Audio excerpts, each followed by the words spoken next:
내란 특검이 추가 기소한 윤석열 전 대통령의 체포 방해 등 혐의 재판에서 특검이 징역 10년을 구형했습니다. 특검은 윤 전 대통령이 자기 범행을 은폐하기 위해 직권을 남용했는데도 국민에게 사죄하는 모습을 전혀 보이지 않았다고 강조했습니다. 현장 취재기자 연결합니다. 신기혜 기자.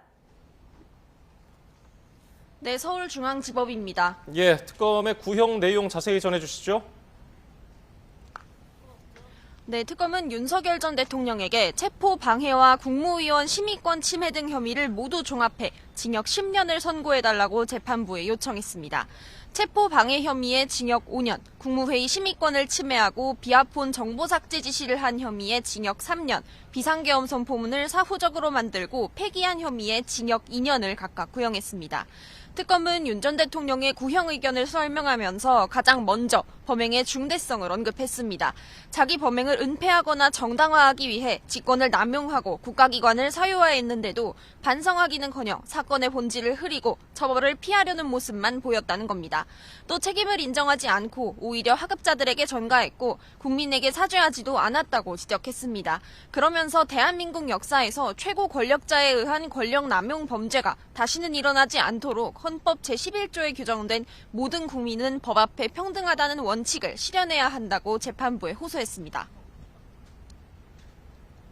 네, 윤 전 대통령은 여기에 대해서 어떻게 주장했습니까? 네, 조금 전부터 윤 전 대통령이 직접 최후 진술하고 있는데요. 내란 사건과 이 사건을 서로 떼놓고 보기 어렵다는 주장으로 운을 띄웠는데 지금은 계엄을 선포하기까지 자신이 생각한 점들을 쭉 이야기하고 있습니다. 앞선 최후 변론에서 변호인 측은 가장 먼저 선고 시점을 미뤄야 한다는 주장을 역시 펼쳤습니다. 비상계엄 선포와 관련된 부수적인 행위들인 만큼 내란 우두머리 혐의 사건의 판결이 이 사건보다 먼저 나와야 한다는 주장을 앞선 공판들에 이어 오늘도 반복했습니다. 국무회의 심의권 침해 혐의 관련해서는 소집행위 자체가 대통령의 직무 범위 안에 있고 계엄 직전이라는 특수성도 고려해야 한다고 주장했습니다. 체포방해 혐의를 두고는 공수처의 내란죄 수사권이 없다고 주장하며 그로 인해 집행된 영장도 위법하기 때문에 윤 전 대통령의 행위는 범죄가 아닌 위법한 공권력에 대한 저항으로 평가해야 한다고 강조했습니다. 재판부는 윤 전 대통령 발언 시작 전 미리 지정한 공판기일을 취소한다고 밝혔습니다. 변론 종결 이후 확보된 서증이 있는 만큼 심리에 필요하다고 판단되면 변론을 재개하겠다고 전했습니다. 혐의가 모두 8개죠? 네, 이 재판에서 윤 전 대통령에게 적용된 죄명은 모두 8가지인데 내용에 따라서는 5갈래로 나눌 수 있습니다. 첫 번째는 공수처의 체포영장 집행을 경호처로 하여금 방해하도록 했다는 내용입니다. 이 내용과 관련해서는 중간 간부들이 위력 순찰 같은 윤 전 대통령의 구체적인 발언 내용을 증언하면서 특검의 주장을 뒷받침했습니다.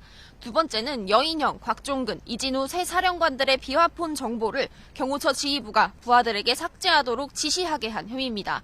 국무위원들의 심의권을 사실상 침해하고 계엄 선포문을 사후적으로 작성했다 폐기하는 과정에 관여한 의혹, 계엄 직후 외신에 허위 내용을 공보하도록 한 혐의도 있습니다. 지금까지 서울중앙지법에서 YTN 신기혜입니다.